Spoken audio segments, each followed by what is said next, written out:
Yes, good morning mga ka-GSAC. Nandito kami ngayon sa Barangay Taysan na kung saan magkakaroon po ng feeding program doon po sa ating mga beneficiaries or 50 beneficiaries ng Barangay Taysan, Legazpi City. Ito po ay sa pamumuno ng ating Gubat St. Anthony Cooperative. Alright. Alright mga ka-GSA, kasama ko ang isa sa mga Program Development Officer, Program Community Officer, si Miss Krista Istuyi po ng ating Gubat St. Anthony Cooperative. Ma'am, ano po itong program ng ating opisina, itong feeding program? Yes, actually, this is an outreach feeding program po.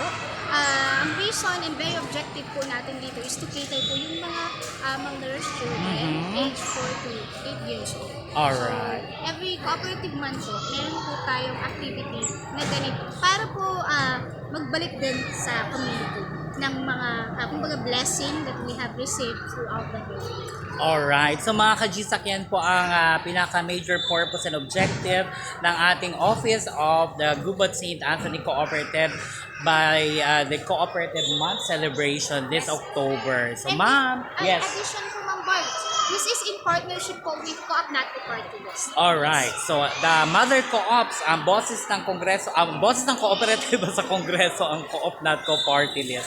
At yan, maraming salamat po, Mama Krista. Okay mga ka-GSA, kasama ko po ang dalawang BNS or Barangay Nutrition Scholar ng Barangay Taysan, Legazpi City na si Mama Lilia at si Ma'am Delia. Ma'am, since ito po ay programa ng Gubat St. Anthony Cooperative, kayo po ang napili na beneficiary sa barangay. Ano pong masasabi niyo sa GSAC at sa partner naming Co-op Natco? Good morning. Ako nagpabilang ang BNS na kumbaga nag-monitor ng nutrition ng kabataan, ng mga bata dito sa Taysan. Nagpapasalamat po kami sa opportunity na ibinigay ng GSAC sa aming barangay na sana po hindi lang ito ang una. Okay. Sana po may mga susunod pa na mga programs na ganito po Okay. para at least makatulong po sa mga bata dito po sa aming barangay. Alright. Ikaw, Ma'am Lilia. Nagpapasalamat po ako sa GSAC dahil kami ang napili na bigyan ng feeding. Alright. So, mga ka-GSAC, yan po ang ating BNS scholar dito po sa Barangay Taysan Elementary School. Maraming pong salamat sa inyong dalawa. Salamat din po sa GSAC.